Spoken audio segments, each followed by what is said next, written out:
Somebody needs to go and get Lamar Odom because his obsession with KHLOE Kardashian is getting sick. Welcome back to The Sloan Show. Starting off with a banger, and I don't mean to use that pun, but Lamar Odom reportedly buys a KHLOE Kardashian look-alike SEX doll. You've heard that right, people. I'm talking about a doll that he can stick his weenie into that looks like his ex-wife that he's been separated from for a very long time. I mean, I don't even know what that sounds like a criminal episode. Like, I mean, it's just next level. According to TMZ, Lamar has cashed out on a custom doll, which he reportedly made look like his ex KHLOE. Odom was spotted at the Real Dolls Las Vegas facility. Oh, hell. Where he walked around and got to take a look at some of the custom dolls they had to offer.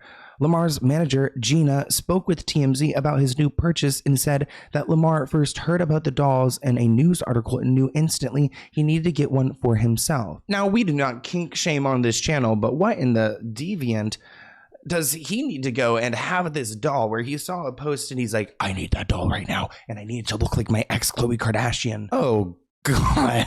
I was gonna say, can you imagine for the doll they create like they create an original KHLOE and then they perform the surgeries on the doll to make her look like, but this doesn't even look like KHLOE. But let's make sure we blur these boobies for those here watching on video. We've got a doll with I mean, I can't even stop looking at those things. They're looking me right in the eye. This article reads that Lamar was in Vegas for his birthday and thought it would be the best time to purchase the doll. The sources say that Lamar wanted a doll with nice curves and based on the face of his ex-wife.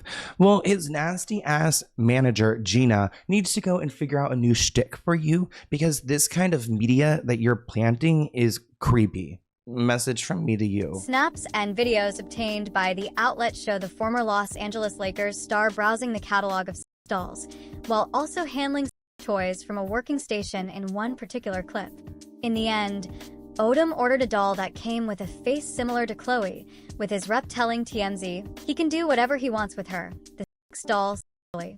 Lamar's obsession with KHLOE started back in 2009. They met at a party and their chemistry was undeniable. Their relationship was strong. There's no denying that. They even had their own television show, but Lamar effed himself up so badly and screwed over KHLOE that thank God she's still not with him. Remember in 2015, he was found unconscious at a brothel in Nevada. He was then put into a coma and KHLOE was there by his side as he relearned how to be a person again, to be able to walk, talk, and think for himself, which is a crazy sacrifice for KHLOE to make for Lamar. And honestly, I feel like Lamar owes KHLOE so much for that because none of my exes are gonna come by my side if I wasn't doing well. Well, I don't think they would. Maybe one. Oh God, but I wouldn't want them to either. Like, stay far away. Now, there's an unaired video of Britney Spears complaining about her conservatorship that has been leaked. You guys know I was in deep when it came to the Free Britney movement, and happily so, and I actually knew about this video clip. I knew of its existence, but I never actually seen it, so I'm excited to show it to you guys because this clip wasn't aired, and I remember like her manager or some assistant or someone at the time spoke about how she did speak on the conservatorship, but the team went and prompted the production company to remove it, which in my opinion just further highlights how she was under complete control and could never speak for herself. She was on the Jonathan Ross show back in 2016 promoting her album Glory. He asked Britney, the new album, you are more involved in this musically, I understand, than previous ones, so you've taken control. You're in control of your music more than before. Why did it take so long? And Britney says, well, there's been a lot of reasons, but I won't get into the whole story. Then she got blunt. Since the conservatorship, I felt like a lot of things were planned for me to do and, you know, being told what to do. And I was like, for this album, I wanted to make it my baby. I wanted to do myself. And I was very strategic about the way I did it. And yeah, that's why it means so much to me, which to me is insane because she didn't even speak like poorly about the conservatorship, yet they still cut this because they didn't want the public to have an inkling that she wasn't happy. Let's take a look at this clip together. Let me ask you about the new album, because the new album, you are more involved in this musically, I understand, than previous work. So you've taken control. You're more in control of your music than before? Yes. Why did it take you so long? Why did you wait till now to do it?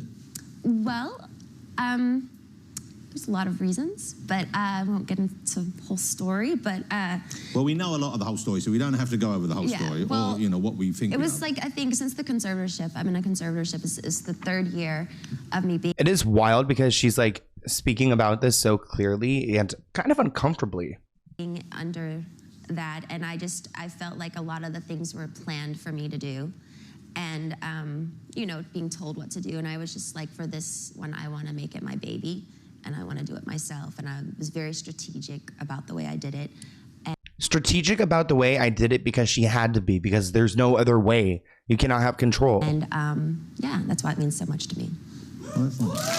I'll never forget the photo shoot she did with, I think, David LaChapelle, where she was chained inside of a home and inside of a cage. If we can find some of those photos, let's put those on the screen, because those are what come to my mind when I think about strategically trying to make it her baby and also send a message. This article reads, we know privately Britney has complained about the conservatorship and her dad Jamie let loose on the reins to give her more freedom, but over time their relationship deteriorated. This was taped nearly 8 years ago and was edited, and the conservatorship discussion never made it to the final cut. Which, guys, if you guys ever allow me the opportunity to host a show one day, to be a reporter or, you know, a commentator, whatever it may be, I will never censor and edit shit out like this, because this could have stopped and saved her. I don't know if it could have, but it maybe could have. It could have given us a sign earlier on, and I just think that's disgusting journalism. And I don't know if this show host was responsible for that. I'm sure he wasn't, but I will always try to make it a point to make sure I can say what I want to, because if it's my show, I'm going to make sure it's run how I want it. In her 2023 memoir, The Woman in Me, Britney referenced the interview, saying, I even mentioned the conservatorship on a talk show in 2016, but somehow that part of the interview didn't make it to the air. Huh, how interesting.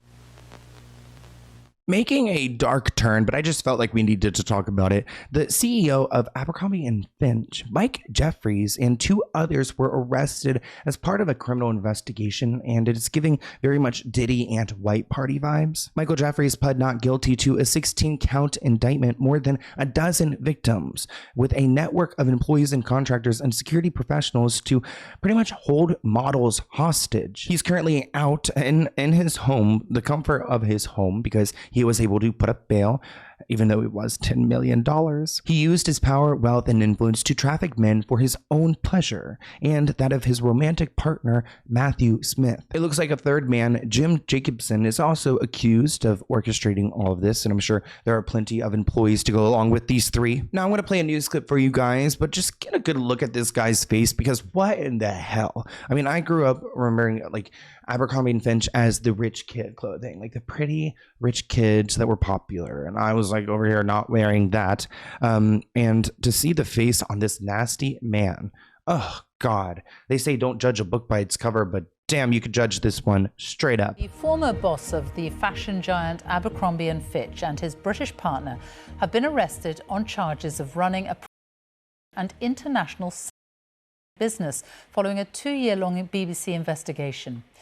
The FBI began looking into the claims that Mike Jeffries and his partner Matthew Smith exploited and abused men at events they hosted in their New York residences and hotels around the world. Federal prosecutors revealed that the trio of nasty men paid dozens of men to go and travel for intimate acts. The FBI believes that there are more victims out there and are asking people to come forward. During tryouts to be an Abercrombie model, it looks like Mike Jeffries and his nasty, creepy husband required candidates to first engage in intimacy with him. It looks like they would go and attend these events thinking that they were modeling opportunities, when in fact they were more like Diddy freak-offs. It looks like if they did not participate, a lot of them were sent back to their home country, because a lot of them came from Europe, or they were just completely blacklisted from the modeling industry. It looks like these 3 men are all responsible for luring attractive young men and making them an Abercrombie model, and then forcing them to take drugs and perform intimate acts. Although there are 15 John Does identified as victims in this indictment, this interstate encompassed dozens and dozens of men. He was using his power, his wealth, and his influence to traffic men for his own pleasure and that of his romantic partner, Matthew Smith. The defendants would fly the selected men to Jeffries and Smith's homes in the Hamptons in New York City, or to hotels around the world in such places as England, France, Italy, Morocco, and St. Bart's, for the purpose of attending events to engage in commercial sex. It looks like this lawsuit was filed over a year ago, and I don't know which out of these men, I mean, I know it's not Mike Jeffries, but one of these men, maybe it was Jacobson. I remember they don't have like a nose. I don't know if we have a photo or we have a picture, but this guy wears like a patch over his nose or something along those lines because he like doesn't even have one. These guys belong in prison. I just don't know which prison because I feel like we need a new system. Like for the Diddys, the Epsteins, the Mike Jeffries, Abercrombie and Fitch are trying to separate from the former CEO, saying that they are disgusted and appalled by his behavior and that he hasn't been working with them for over 10 years. So you're safe to go and wear some Abercrombie. Are you? I guess so, because he's been out of the picture. Now, I was so sad when I saw this headline because cancer scares me. I'm so scared of cancer. Shout out to anyone who survived cancer or any cancer survivors or anything or anyone going through it. My heart is like literally quick prayer for you guys. Gosh, God, thank you so much for bringing us here to this YouTube video today, whether you're watching it now, seconds after it was posted, thank you guys, or if you're watching it later on, thank you guys too. But just please, if anyone who's just watching this and getting this message, just send them health, healing, and some white light to whatever darkness is currently in their life or consuming them. Cancer is scary, and I don't wish that upon anyone.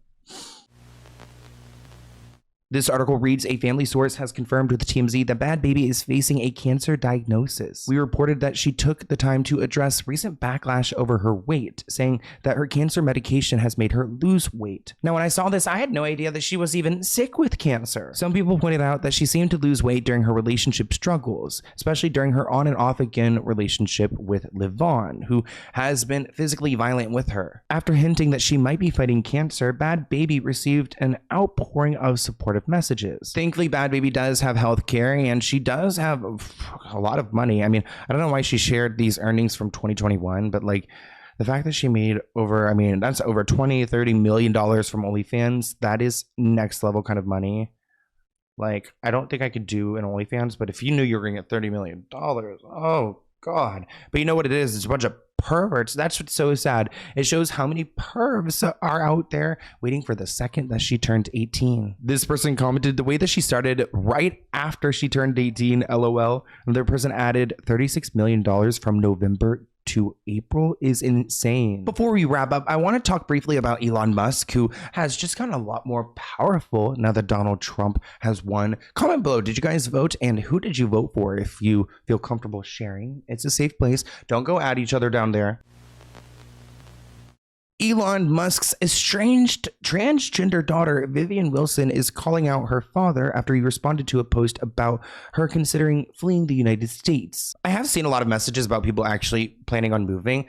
If you guys are one of them, comment below because I'm actually really interested. Like, are you moving out of the United States because of the presidency? Now, of course, Donald Trump does not stand for the LGBT community, or at least that is what the perception is right now. And as you guys know, LGBT, well, you know, right here, Vivian is the T. She is the tran. Throughout Donald Trump's presidential campaign, Elon has been showing his support for children in the sense of, like, I guess, being exploited by the trans movement. You know, I'm not gonna go, we all see the infomercials, we know what they're fighting over, but God, I mean, politics, it gets so complicated. And then imagine when it's your own family. I mean, at this point, your father is Elon Musk. Is he much of a father? Probably not. You were probably raised by nannies.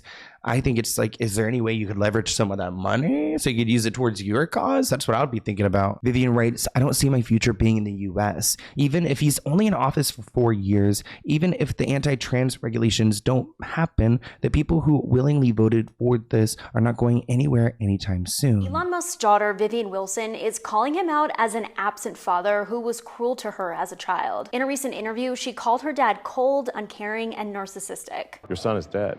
Killed by the woke mind virus. Vivian is Musk's daughter from his first wife. She revealed that Musk wasn't really around her much as a child, and he harassed her for her femininity and queerness. Musk alleged he was tricked into allowing a trans-related medical treatment for Vivian when she was 16. I was essentially tricked into signing documents for one of my older boys This is before I had really any understanding of what was going on. But she challenged that in an exclusive interview with NBC News. While Vivian's mother was accepting of her trans identity, she said she needed Musk's consent for gender dysphoria treatment because she was underage. Vivian said that his assertion that he was tricked isn't true and that he consented knowing all the side effects. God, I hate to see dysfunction in a family. I mean, you only get one family. You really got to hold on to them. But that whole mess, I mean, Elon has like so many kids too, right?